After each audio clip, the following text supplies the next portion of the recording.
Баршаңызға сәлем.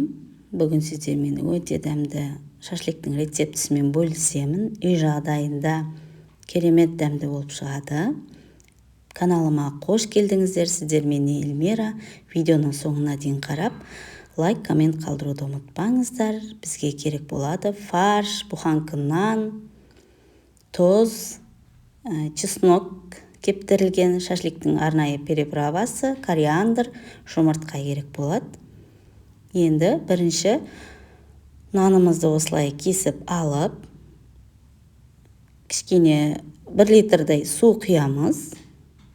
Батып тұратындай етіп, осылай суға кішкене батырып,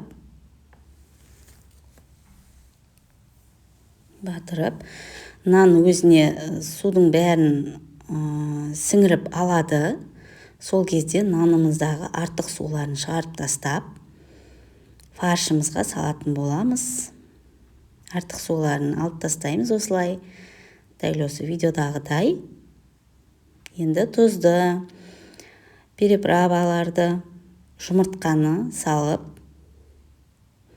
қолымызбен қамыр сияқты илейтін боламыз. Мен өзіме үйге дайындағандықтан мен перчатка кимедім. Перчатка ыңғайсыздау.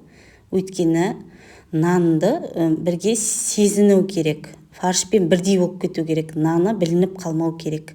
Сол үшін мен перчатка пайдаланбадым өзіме дайындағандықтан. Біздің фаршымыз дайын. Холодильникке қойып 30 минут сайын илеп тұрасыздар. Кемінде 5-6 сағат тұру керек. Міне люлек кебаптың формасын береміз дәл осылай. Мен осылай сеткамен оттыда пісірдім. Пеште, үй жағдайында, духовкада да салып алдым. Екеуінің дәмі де өзгеріс жоқ, өте дәмді болып шығады. Дайындап көріңіздер. Үйге пісіргенде, пешке пісіргенде 250 градуста 35-40 минутта піседі.